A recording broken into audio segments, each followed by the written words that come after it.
Welcome to the Saturday Salon. I'm so happy that we are doing this once again every single Saturday, and we've been doing this for 6+ years, and today is no exception. So today we are going to talk about money, power, information, and trust. It's a lot of dramatic topics. Listen, markets only work when people believe that the rules are fair. But are the rules fair? Today we will know more about that. But what happens when people know more than everyone else? And what happens when powerful players can influence prices? And what happens when technology maybe can make manipulation increasingly difficult to detect? My guest today is my dear friend Sandeep Parekh. That is a friend and one of India's leading authorities on financial markets, security regulation and enforcement, and corporate governance. That's a lot. Sandeep is a former executive director and head of legal affairs and enforcement at India's securities regulator, SEBI. He advised SEBI and the Reserve Bank of India, and he teaches in the Indian Institute of Management. He also serves as an independent director of ADFC Bank and is, of course, a World Economic Young Global Leader alumni. He's also the author of Fraud and Manipulation and Insider Trading in Indian Security Markets. And he's writing 2 other books that we will also discuss. Sandeep is also a member of Mensa and the 999 Society. And in a moment, we will explain what that is. He is exceptionally intelligent, but also really kind and thoughtful. Sandeep, welcome to the Saturday Salon. You're tuning in live from Mumbai. How are you doing? I'm very well. Thank you so much for inviting me. It's great. I saw some of your old interviews, and I think it brings out stuff which is not commonly brought out in these kind of forums. So I'm really glad to be here. I'm so happy that you're staying up late. It's 9 p.m. your time. And so thank you for not have been gone to bed just yet. Listen, so most people, they don't wake up in the morning thinking about securities regulation, to be honest. So let us begin with something very simple. Why should a normal human being care about the work that you do? Okay, so let me start with something which we did not chat about, which is I briefly mentioned my 2 books. So one of them is actually 10 securities market court rulings, actually all of them from the Supreme Court, and how they influence the common public. So this is something which is, I have written the first draft and it's with the publishers right now. So it should be out early next year. And hopefully I answer that question of yours in 80,000 words. But I guess the point is, it does impact all of us. And I guess we'll talk a bit about it today. Okay. The idea is, I think the markets themselves are quite complex and people assume that, it's like tap water, right? I mean, it's, you think about it, you never think about it, but it's pretty close to magic that you have, drinkable water coming out of your tap, and just imagine the kind of engineering which goes behind that simple action. Sandeep, when I was prepping for today's salon, I looked you up online. You're my friend, but I've never really done a deep dive into your previous interviews, but I did that today. And it seems like, correct me if I'm wrong, but it seems like everyone really wants to discuss taxes with you. What is it with taxes in India? What is it that we don't know about that topic in India? So I think a lot of the discussion, so we don't have very high taxes, unlike Europe. Really, most of the kind of debates that you might have seen would be around the securities market, actually. Because we have capital gains tax and we have something known as the securities transaction tax, which is kind of an indirect tax, really, on every trade which occurs, and which was never noticed till recently. But now with the markets kind of not going up for the past 2 years after kind of quite a massive bull run post-COVID, people have started complaining. A lot of discussion in India today are around the tax which has suddenly become unpopular. And of course, we've had a history of having capital gains tax at one point. Then we had securities transaction tax, which I just mentioned, which replaced the capital gains tax. And in 2018, we introduced both of them together. So which is where the friction happens. But like I said, the direct tax rates are quite not just rational, they're quite low, I would think, from a global perspective. Of course, not competing with tax savers. Sandeep, how many people in India does pay tax? So I think it's 2% or less. 2% end up filing, and some of them don't even pay tax from that. There's zero tax filings. Well under 2% of the population actually ends up paying. So actually, India, I mean, it's the concept of middle class itself is a misnomer. It's actually a fairly thin slice of people who are actually reasonably. Okay. I have so many questions for you today. So let's move on to the next one. What is the future of taxes? Let's just step back for a moment because, we will also discuss technology and AI in India. You've done exceptionally well when it comes to innovation and the amount of unicorns coming out of India the last 10 years. But AI, how is that impacting the tax system in India? Are you discussing that? Because if AI is taking all the jobs, how is the tax system future-proof? So, I think when I said the 2% number, obviously there is significant underreporting. And also I didn't mention one more fact, which is agricultural income is actually has been exempted from all taxation under the Indian constitution. So that's been a kind of a big hole which has been left deliberately in terms of AI impacting taxes. I think what has been, long before the current kind of fad of AI, I think it is using machine learning for a long time as a nation to kind of figure out where people are trying to kind of duck. And, examples are, who are the people who are buying expensive cars, who are the people who are traveling abroad, what are the kind of expenses. So that plus, I think, the cash economy has actually gone down significantly because they've created this no fee based rail on for payment, which competes with Master and Visa. It's very, very ubiquitous in India. Everybody uses. I've not used cash in months altogether now. Everybody just uses a phone app and QR codes and makes payments. Putting it all together, I think AI has had an impact, and machine learning, as I would say, has had an impact in catching kind of people who, again, like I said, we can go from 2% to 2.1%. We're not going from 2% to 20% in the near future. As wealth grows, and again, as agriculture itself shrinks as a percentage, you will see a significant number of people paying taxes. But again, the world of tax is very different from the world of securities market, and we'll of course talk about that. We're a country which is kind of relatively poor, not even there as a middle income society. But we have a really advanced financial system, in particular in the securities market.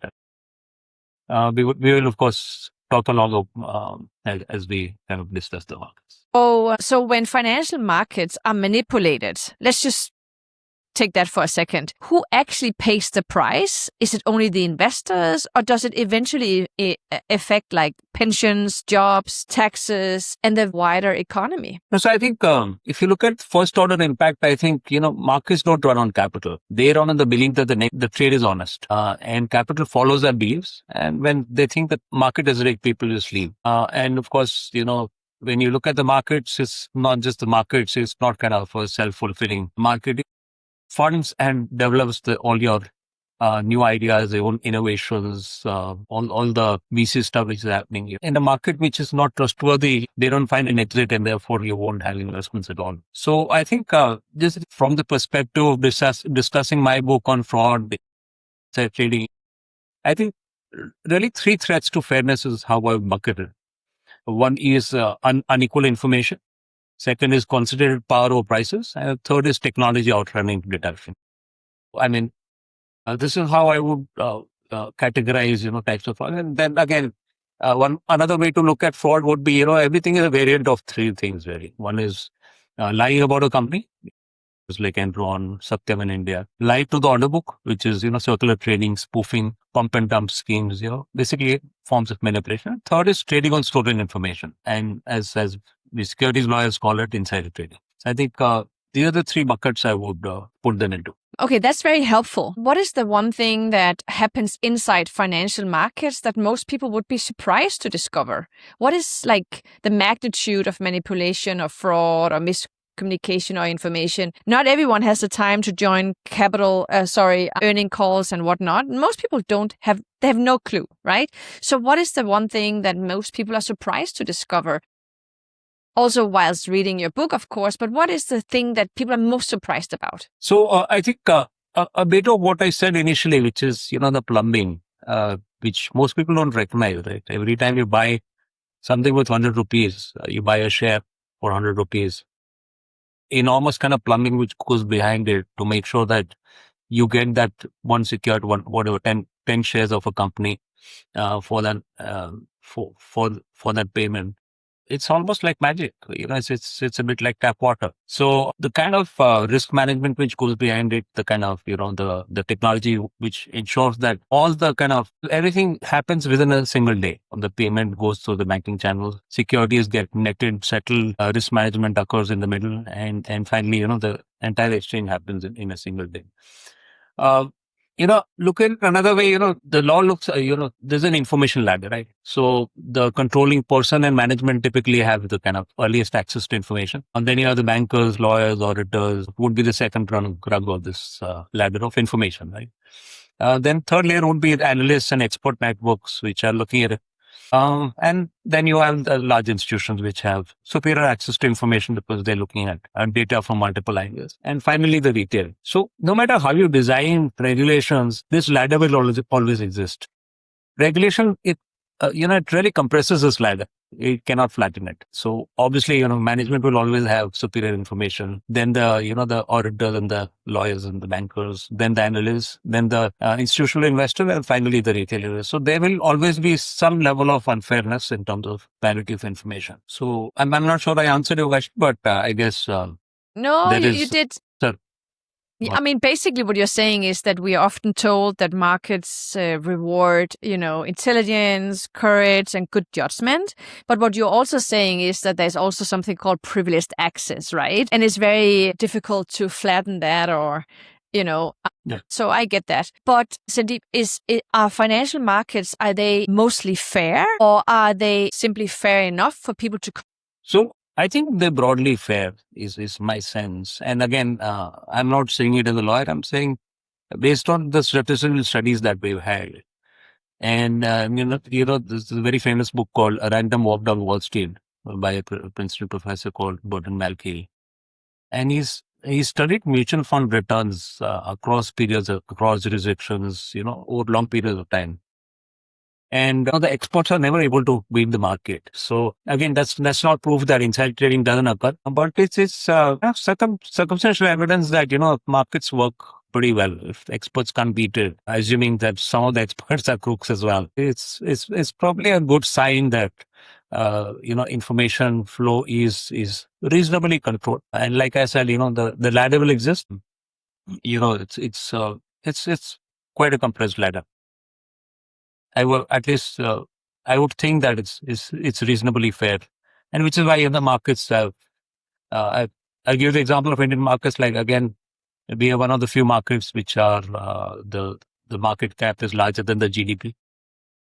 Purist economists would not like that analogy because one is a stock, one is a flow. We're probably one of the only two emerging economies which have this percentage, which means the markets are very, very robust.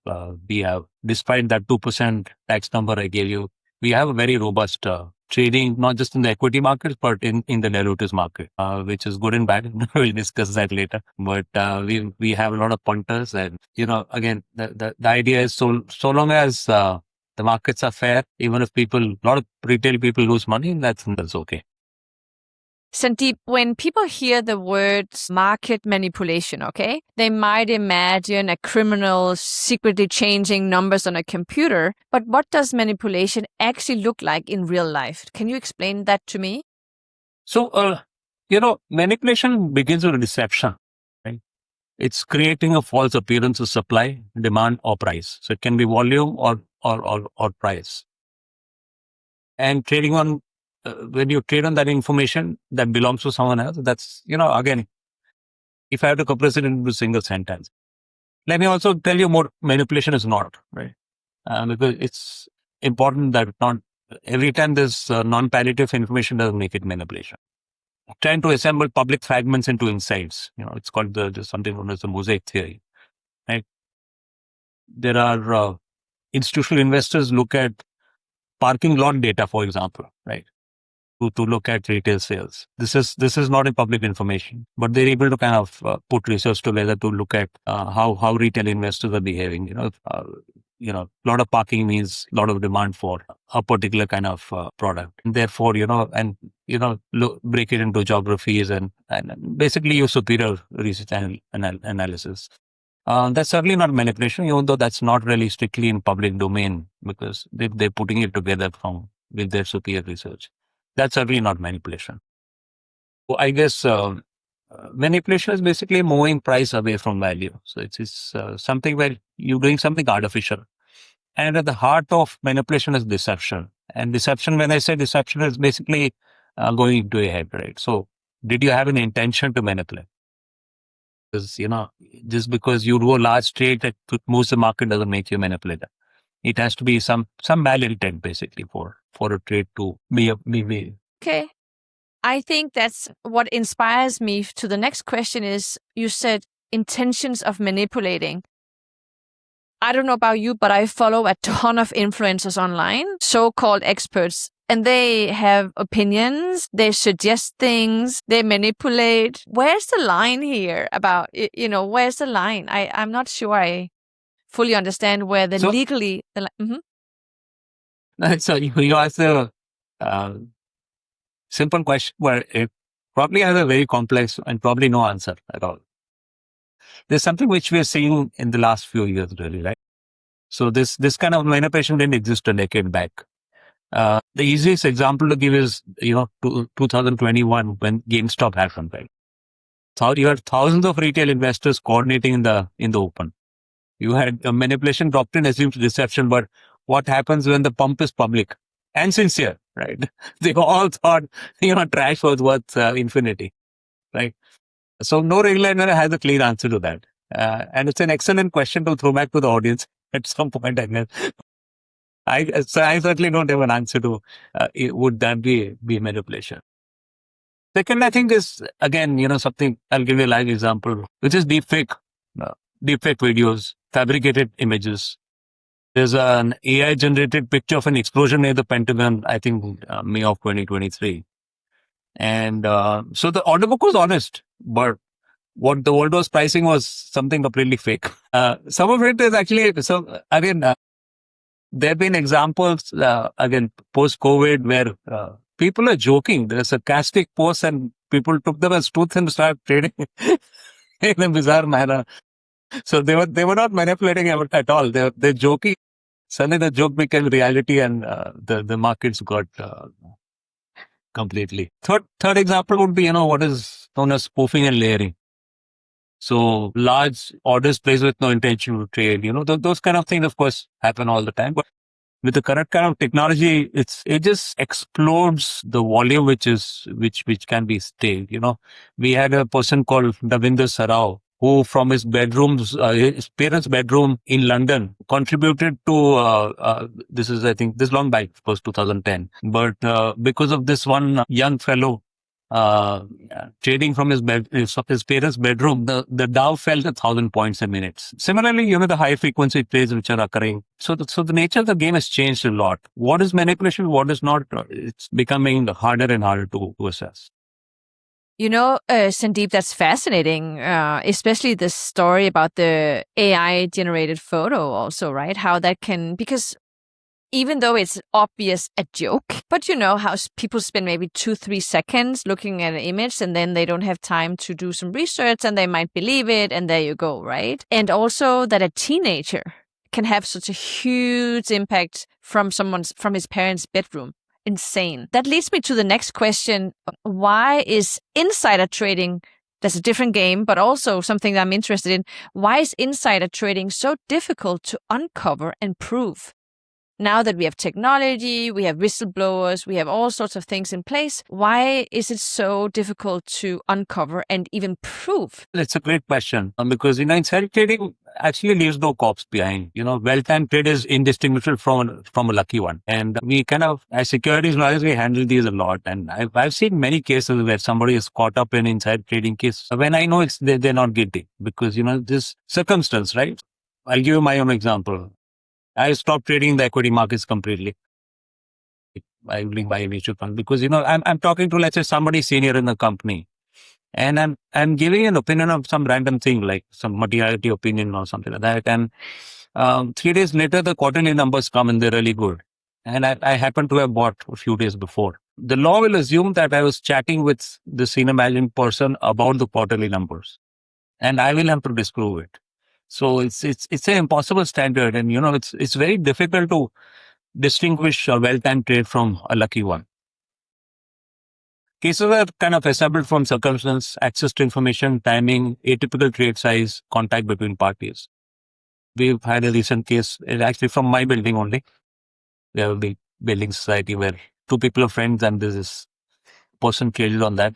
Later said, you guys are friends, and therefore you must have given information. A lot of it is, it's very difficult to prove also, because two people sitting in a room and tipping each other, they're not going to leave any evidence behind. One of the few exceptions was the famous US case of Rajaratnam and Rajat Gupta, where they actually heard the audio recording. So it's probably the first large scale use of insider trading where the jury heard the actual audio recordings in their own voice. But guess what? They were not being investigated for insider trading, because even the US regulators don't have the power to access wiretap information.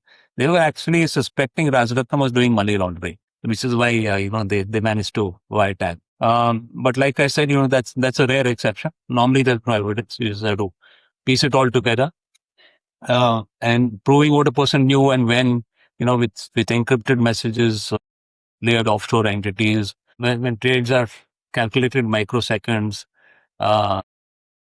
returns rests on speed, interim orders, and final conviction becomes kind of more difficult. It's a good point, Sandeep. And honestly, one of my friends a few years ago, he actually had to go to jail for, I think, 1-2 years. He couldn't prove that it was not insider trading, but it was exactly as you said. It was just a conversation, and then things happens, and there you go. In my own company, I'm extremely careful with my communication. So even if an investor asks me for, maybe he texts me through WhatsApp, how is everything, I always say I cannot inform you through WhatsApp or whatever.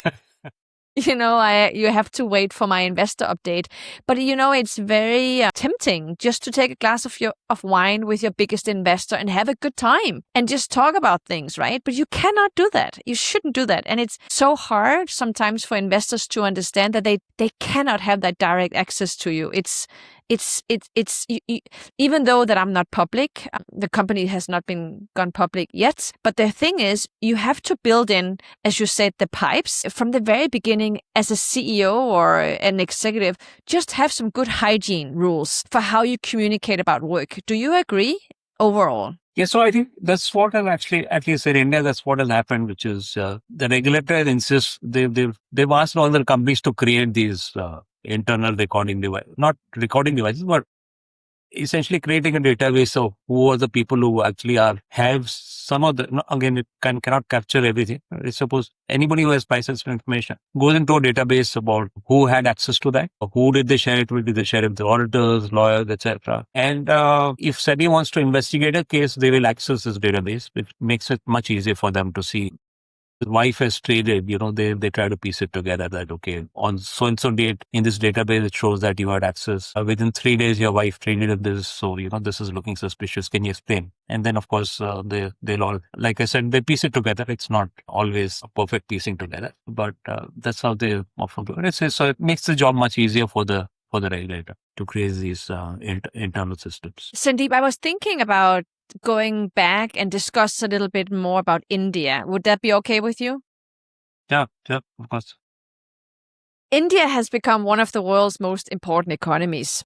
Period. Full stop. But for many people outside India, is still understood very poorly, right? Don't know much about India. I myself has been lucky to travel India. I've been lucky to be to India School of Business in Hyderabad. I love India.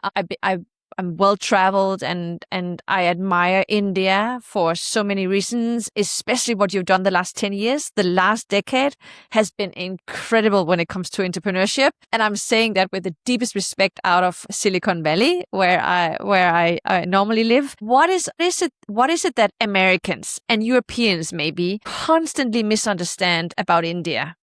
In general? So that's a tough question, I think. What do they misunderstand? Broadly, I think we've, like you rightly said, I think we came from quite a repressed, not a society, but a repressed economy, right? The society was very free. We always had, very, very outspoken people, etc. We, starting from, I guess, the early 60s till, I would say, till 1991, when the reforms actually started. We were kind of quite a repressed economy. We had socialist ideas, and we kind of killed large industry enterprise. Something as simple as doing an IPO required you to go to a bureau and say that I want to raise $10 million. Can I raise it? And the bureaucrat would say, okay, you can raise, but only at this price. So it sounds pretty bizarre, but this is how India lived in 1988 and before that. So we've done a lot of reforms since. I think 91 to 2000 or 2005 would be kind of the first set of reforms. And I think then, of course, we stumbled a bit before the great financial crisis. And I think, again, like you said, the last 10 years have been very, very, enabling. If you think of venture capital, if you look at the entire ideas economy, we've had a lot of success with the back office work. We've adopted technology. Again, AI is an exception, I guess, but otherwise, we've been good adopters of technology in the workspace. So overall, I think it's very, very dynamic. There's been a lot of capital available for the past 5-7 years. People who had ideas which were loss making for long periods of time, for 5-7 years, they got funded, which is great. I think we've had a robust capital market, so IPOs have been successful. Even the last 2 years, when markets have been very volatile, I think every day I see in the papers there are 2-3 IPOs every single day. So I think the overall system has become very predictable, and I guess that's what many of the Western folks don't appreciate enough. It's predictable. It's kind of course, we use the Anglo-Saxon jurisprudence, and I would think that financial markets, at least the securities markets, are pretty similar model on the US. What the US did in the early 1930s. Completely disclosure-based ecosystem. The rule of law is quite robust here. Has been we had some very big tax disputes. I think all of them got put behind in 2018. We had some issues with respect to retrospective taxation. All that has been repealed. So it's, like I said, extremely predictable, extremely familiar, right? So it's the system that you'd see in the US is probably the system you'd experience here. But of course, you have to be here to experience it. So I think post-COVID, we had a lot of capital. I think last 2 years, it's tapered off, especially last 1.5 years, I guess. Less foreign capital has come in. But I think what has changed is now the Indian domestic capital has actually moved into the equity markets, which has played a big support. Historically, we've always been very dominated by foreign capital, passive capital, but I think that has changed in the past 2 years. So I think it's like what many people don't appreciate is how similar it is to what you guys are familiar with. Sandeep, there's something when you live and work in Silicon Valley, something is very obvious, right? And that is, I keep joking with all of my love to all my Indian friends. I keep joking, everyone is going to have an Indian CEO because what people might not recognize is that you guys are exporting some of the best CEOs in the world. When did that happen? What happened? Suddenly, all of the time, all CEOs now are Indian. So my guess is it happened probably in the 80s and the early 90s is when these folks moved to the US. And in a way, I guess, like I said, we've always had an entrepreneurial mindset, right? It was just repressed because of the nature of the Indian system. So they couldn't do well in India. And that's when, I guess, 80s and 90s when these people, the best people, really moved to the US. And I guess it's showing up now because they moved up the value chain. That's why it's showing up now. But I guess I think the best example is if you look at 80s, if you look at the top 90% of IIT graduates, which is of course the best technology institute, 95% would end up, and now that percentage would be probably kind of high, low double digits really. So I think increasingly the most talented people want to stay back, they're able to create value here, they're able to get the valuation here, I mean, two recent examples are, two big companies, including Hyundai, which is trading at a uh, 5 times earnings multiple in its home country. They listed in India at a 25 multiple earning. And so we've had two large South Korean companies actually list here. So I think capital is available. It's well priced. It's become pretty dynamic and very interesting, especially the last 5 to 7 years. And sorry, before you go on. So I also, I think what's really supported has been the entire financial ecosystem, how it's kind of become cash free, efficient. The cost has gone down, and overall ease of doing business. It's fascinating. You're in Mumbai right now. Before we pushed go live, you told me how many people live in Mumbai at the moment, roughly? So Greater Mumbai put together would be close to 30 million. 30 million, okay. The magnitude, and how many Indians are in the world right now? What is the best estimate? How many Indians are there? In India, we have 1.5 billion. So I'm not sure what the number is for global Indians, but probably 30 million in addition globally. My God, yeah. Incredible. The reason why I'm asking is also because the fact is that Trump, the current administration in the US, did quite a lot of changes when it comes to visas, right? Let's just talk about visas at the moment. And I heard from someone that because of those visa restrictions from India and whatnot, actually more Indians have then turned into India. And actually maybe, in fact, you can see a higher rate of innovation because people are not leaving India at the same magnitude as just 2 years ago. Do you agree that maybe in some weird way, this is benefiting India? Actually, I would think so. But like I said, it probably started well before Trump came in, right? So I give you that, again, the very non-scientific percentage of IITians staying back in India. That happened long before Trump. And, but it has certainly accelerated, like you rightly said. I think last 2 years, a lot of students have not got their visas on time. They didn't even get the interview on time. So they missed the whole year. So I guess I'm not sure I would kind of call it a big win for India, because I think it's great to have this exchange of people, and crafting that certainly it's kind of, I don't think it's I would see it as a kind of a benefit by itself. You touched upon briefly that India is very innovative and technology-wise very smart, educated. India has really been leading technology and development, for instance, in in data centers and whatnot. Call centers. But you said with the exception of AI, you said that. What do you mean by that? Have India not adopted AI to the same extent like we have in US or even in Europe, or Asia, the rest of Asia or Africa? Why did you say that line, with the exception of AI? What do you mean by that?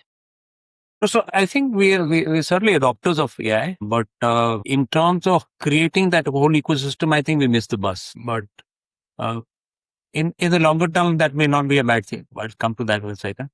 But we don't make chips. We don't make the technology which creates AI. We don't have any credible kind of AI system which is created in India. So I think we've been far behind in that. But ultimately, again, I have a contrarian view on that, which is, ultimately, this changes every week, right? Nobody had heard of Claude 3 months back, and it's kind of beaten everybody else hands down. So this is, every few weeks, last week or so, you had that Chinese company, Kimi, which beat Claude. And I tried to log in, I couldn't even log into the system. It was so overused. So, this is something which is going to change every week for the next few years. So I think it's very early to say these are the winners and these are the losers. Ultimately, I think there has been overspending, and there's a lot of round robbery happening between the chip companies, between those of AI and this whole ecosystem. I think it's quite incestuous, really. So they're all funding each other, and it's almost like a bubble. Of course, it's we had the 2000 .com bubble burst as well. That's not saying the internet was not useful, but things had to be priced well. So I think there will be a lot of changes. It's very hard to say they are the current winners and these are the losers. And I certainly don't think India is going to be a loser in probably in the medium term. Where I think we will suffer would be we need a lot of lot of the back office work will get automated. Jobless growth will certainly hurt India and Indians quite a lot. I think that's probably the one big negative, which is I think inevitable. And for an economy like India, which is one of the few emerging economies which was very service heavy as opposed to manufacturing heavy, it certainly will hurt. Is my sense. Well, Sandeep, actually, exactly service industries are really being disrupted with AI, right? That's really where AI have made a big difference for support, customer service, all of those things. Of course, also in production, China is also feeling it, but you're right. But that leads me to India and China, because India is often described as a counterweight to China. Do you feel that description is too simplistic, or does it? How do you feel like you should explain India's unique role in the world, in the global economy, with US on one side, if I may? I'm just drawing the lines here, not completely fair, but you have US on one hand and you have China on the other side, and then you have India here. Is it fair to say that India is the counterpart to China, or how do you see India's role going forward, diplomacy, and also, of course, in the financial markets? So, okay, so let me answer the last point first, which is financial markets. Uh,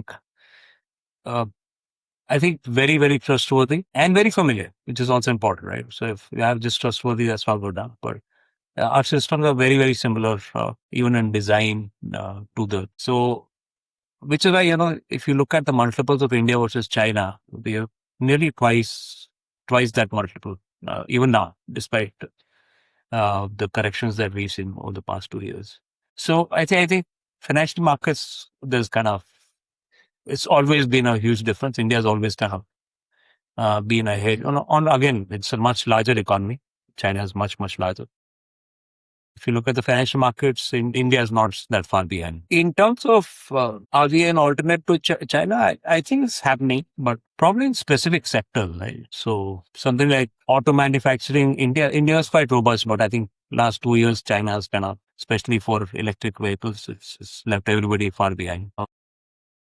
Services, certainly India is strong. We've had, Apple, for instance, they moved a very large portion of its China manufacturing to India. So I don't know if it's happened, but we're pretty close to being the largest exporter of iPhones in the world. So people certainly see India as not just a counterweight, but kind of an important diversification for scale. It doesn't happen everywhere. When there's no scale, I think there are many economies like Vietnam, etc., who end up being more competitive. But if you want scale, I don't think there's really a third country. It's either China or it's India. And if you kind of look at, again, service industry, much more predictable. You know what the rules are. You've seen what has happened with the consulting companies in China in the past 2 years. So I guess people are familiar. They believe that the Indian markets and the economy is familiar, right? It works the way they used to, not in a completely different way as in China, where, go through particular, you need to have political affiliations, be friendly to all the right people, etc. So I think my sense is we will continue to do well. We are already, for the past several years, we've been the largest, fastest growing economy amongst the largest. And I think that will continue. So I think we'll certainly catch up with China. Is China going to become irrelevant in 5-10 years? Probably not. I think they were very, very smart and really funding the entire AI revolution. Obviously, the investment must have happened long before that. So I think they're being extremely smart, but I guess we will also be a good competitor. Like that. Listen, the US has historically shaped the rules of global finance. I think you touched upon this in your book as well. Is America still setting those rules, or is the influence maybe beginning to weaken a little? What do you think? So I think it's still overwhelmingly dominant. Is it weakening? Probably the answer is yes. But, I think a lot will depend on the next crisis, which according to me is brewing, which will determine, how it's a bit like the Iran war, right? So when Iran war broke out, first, oil prices shot up a lot. And again, we kind of reached a similar situation today, but oil prices have not shot up as much. It's $100 and stuff. Because, people have found other ways to channel, other markets, other routes, other, pipelines. So I think the same thing is going to happen to the financial world, which is people will find alternates when the next crisis occurs. And I think the dominance will reduce very slowly, according to me. unless of course the next crisis, I don't know when that's going to be. Given the trust deficit which we've seen happening, I think people are looking for alternatives. So the analogy to the alternate oil pipeline will happen in the financial market. Yeah, I think that's a good point. Sandeep, I don't know if this is an inappropriate question, but I was just thinking as you were speaking that the rule of law in India, and I also travel quite a lot in China. I've done business in China since 2005. And I agree with you. It's a little complicated. But tell me, I remember many years ago, let me think. This must have been in 2012, 13 maybe. I was very lucky to observe and join an interview with Infosys CEO, right? It took him 10 years to get a telephone, I think, for the company or something like that, because he refused to bribe anyone. And it's still one of those strong stories. And I'm just thinking, is bribery history? It's a cashless system. Now you use like peer-to-peer mobile phone payments and all of that. So bribery is gone. Is that what you're saying? It has been. It used to be. No, so I'm not saying it's gone. I think it's a lot of technology is actually disintermediated the power the bureaucrats had earlier. I mean, the phone example is the most classic example. Right? When I grew up, when I was a teenager, we used to have an average 8-year wait time for telephone lines. Today, the TAT of phone line, which is all run by private sector, really, is 24 hours. The opportunity itself has gone away for those intermediaries. Again, I'm not saying it's gone, but it's reduced so significantly as to be, I guess there is still kind of a lot of pain in terms of manufacturing, which I think we'll be solving slowly. But, just the kind of licenses that you need and all that, which of course creates incentives to bribe. So I think that's happening quite rapidly. We've gone through a very major reform in terms of decriminalizing all kinds of corporate things. And good job. That's been implemented. Yeah, good job, Sandeep. It's not an easy job. Okay, do you think the next major financial scandal will be discovered by a regulator, a whistleblower, a journalist, or a algorithm? That's a good one. So, I think a lot of the problems are going to be in definitions, actually. Is manipulation or not, this is going to be the first thing, right? So, if a system, AI or, AI-driven system misbehaves, who's the person behind it? Who's going to be penalized, right? And already now we have, I think most of at least the Indian regulators are saying that we don't care what the AI does, you're going to be responsible for it. So if you run a brokerage which is giving advice based on AI, SEBI says we don't care, you obviously don't have access to the black box which AI ends up being. So, but we'll hold you responsible. So I think a lot of the, problems with respect to high frequency trading, I think all of those are going to I don't know if that's going to cause the next big crisis, but certainly I think a lot of the crises which are going to be around are going to be quite new and quite different. Okay. Yeah. Because, you might not even see the same definitional issues that we faced for the past. Sure. Fraud was very easy to define. I think for the past 250 years, everybody understood the 5 ingredients of fraud. But in a kind of a nameless market with people interacting, the GameStop example I gave you, or HFT issues that we've had actually. It's going to be quite different. Yes, I get it. Yeah. Well, I think you kind of answered my next question, but I'm going to ask it anyways. And that is technology going to create new forms of fraud, or is technology simply helping old-fashioned greed move faster? So a bit of both, but more of the former, I think. I think new forms of fraud are getting created for the first time, I believe, and it was just faster with technology probably last 50 years. But out of that, I think last 2-3 years, especially, the frenzy that we've seen post-COVID has been quite different. Again, let me repeat the GameStop example or any of the newish things we've had. We had a major leak. That's also an interesting case, actually, where the exact numbers of around a dozen companies were leaked in a WhatsApp chat in India. And no, we could not find out where that came from. Finally, it went all the way to the Supreme Court, which said that if you kind of can't find out who that index person is, who's the person who's leaked it, you can't penalize the intermediaries who will actually spread spread it around. So I think there will be certainly be new types of problems which technology is bringing: speed, high frequency, or will create some new categories of fraud. Is my sense, and we've seen 2-3 examples already. And sorry, one more thing which I think you touched on very briefly in the middle is, again, we've had this in India again for the past 4-5 years, is so-called educators talking about stocks. They're teaching people how to trade, but actually they're manipulators. They talk of prices and stuff. That's been again. It's very difficult to kind of go against them because it's kind of freedom of speech, right?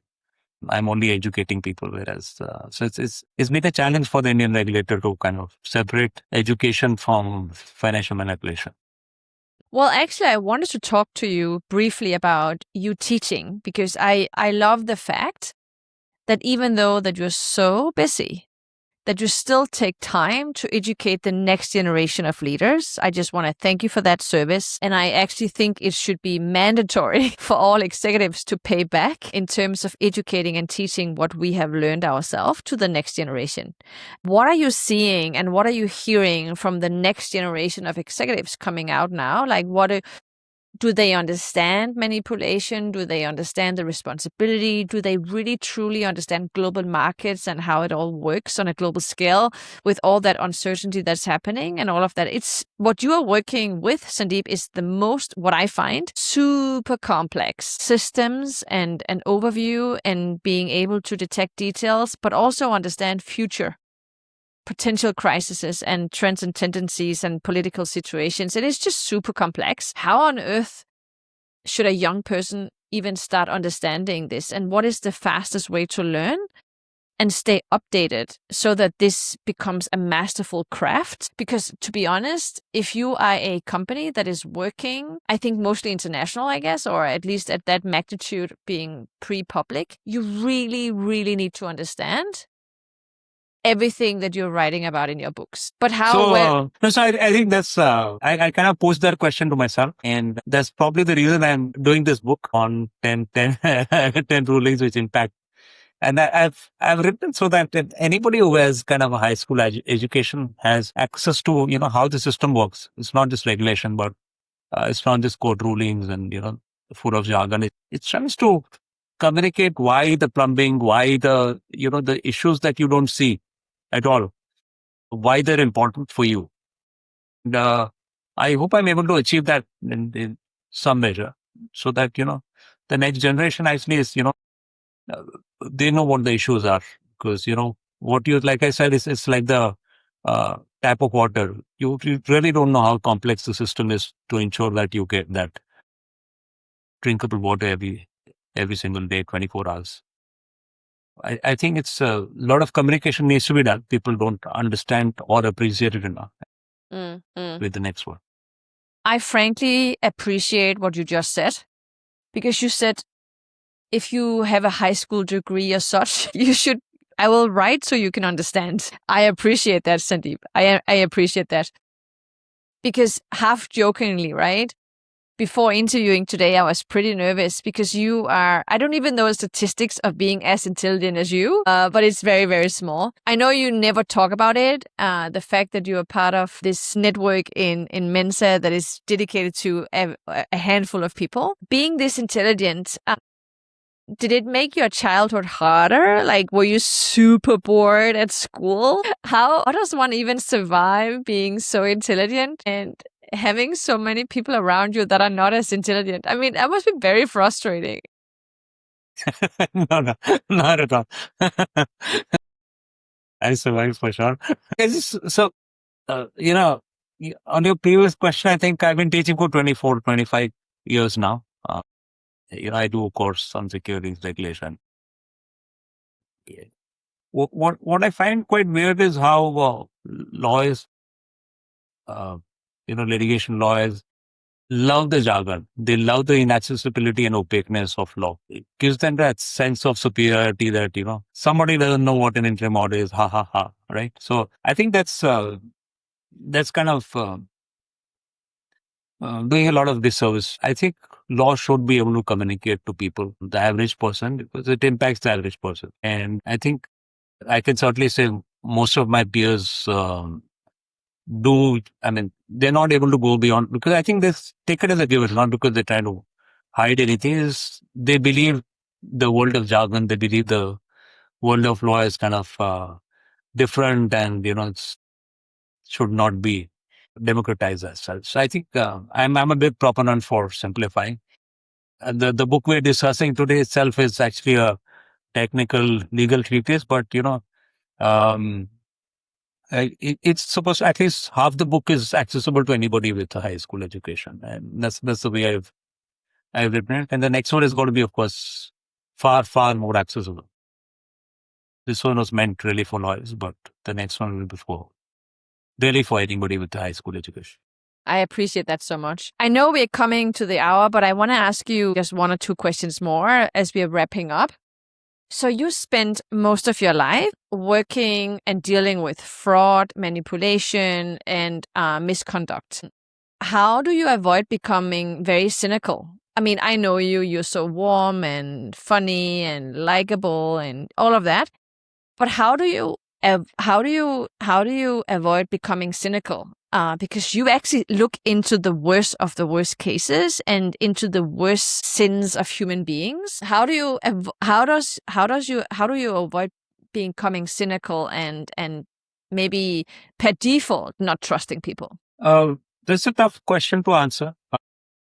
I don't know why I'm not cynical, but I do believe the basic goodness of humanity. People are just kind of, even the kind of crooked people are really behaving out of economic opportunity which they see. They don't see, again, something as simple as manipulation.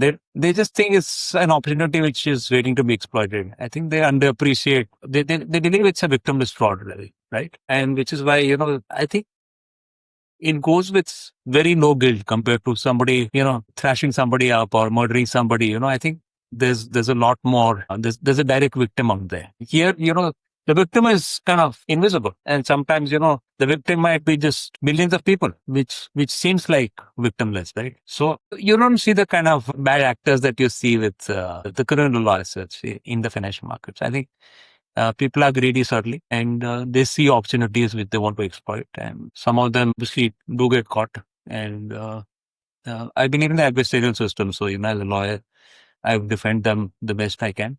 And like I said, we see many cases where people get caught up with cases which are just happen to be unlucky people, right? And the adversarial system broadly works. So, we usually are successful in defending those kind of Wow. Yeah, that's a good point. lucky in being lucky. So are you actually capable of watching a financial movie without pointing out everything that can go wrong or it's wrong with the reality? I'll take that as a rhetorical question. Does your friends become nervous when they discuss investments with you? No, sir. I actually don't talk about investment at all. I keep my mouth shut. Yeah, exactly. You stop. I don't even invest, right? I don't follow individual companies at all. So I really, and I'm also a big fan of the book which I mentioned, Random Walk. I think the markets are damn efficient. You should not be picking stocks in the first place. It's exactly. Completely useless activity. I love that. Okay, so Sandeep, what gives you hope for the future? Like, what is like the thing that keeps you up, not at the night negatively, but what gives you hope and keeps you going? I mean, you are a father. When you look into the future, what gives you hope? I love the current generation. Mm. I know people call them a bit lazy and entitled, but I think they're a lot more idealistic than we guys are. Okay.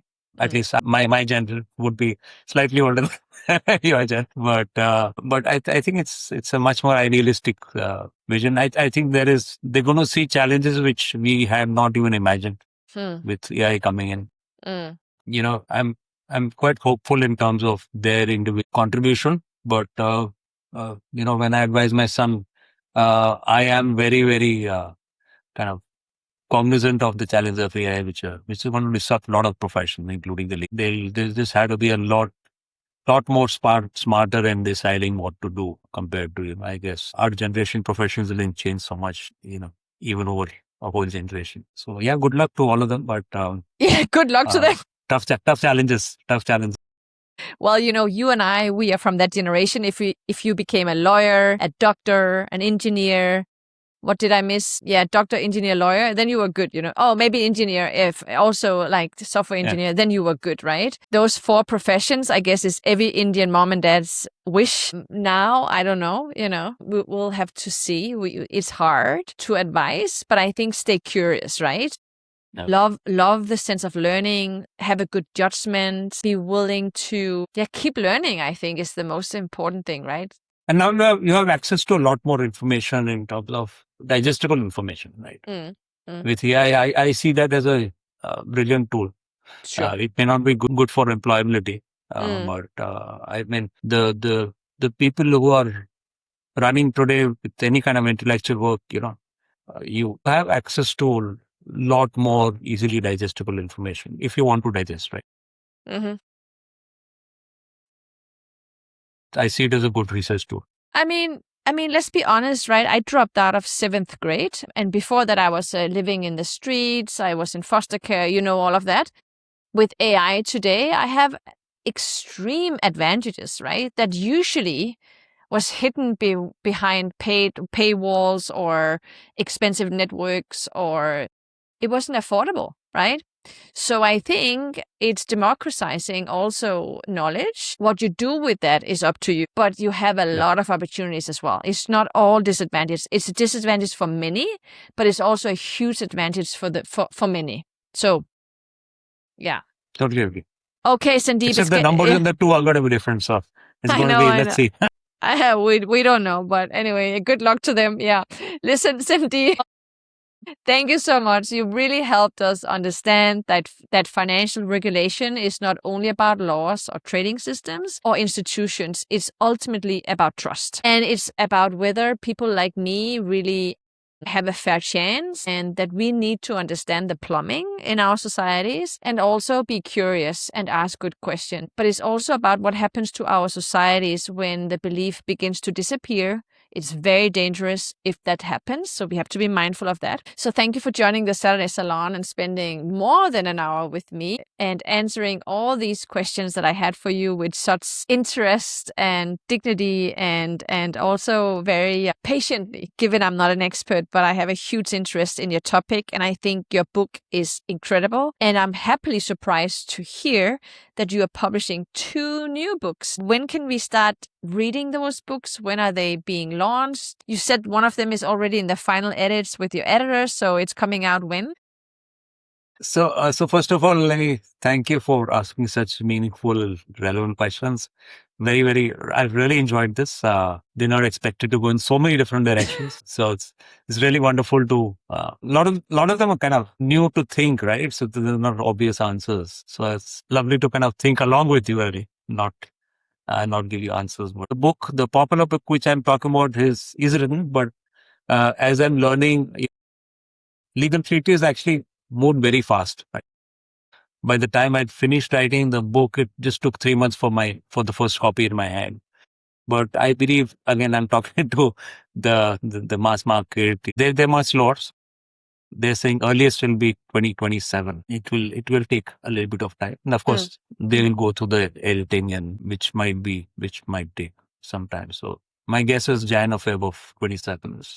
Okay. Well, then we will have you back on the show around February, March next year. And God knows what have happened between now and then. We do not know, but it's fascinating. And the fact that you said that every day you open the newspaper in India and another 1, 2, 3 IPOs have happened that week, it's fascinating. It's just mind-blowing how with the speed things are happening in India. So Sandeep, thank you for being a wonderful guest and a good friend, and thank you for showing up today. And I wish you a wonderful evening in India, Saturday evening, and a very good weekend. And then all the best of luck to you with your books and everything that you are about to venture off to do. So thank you so much for tuning in today.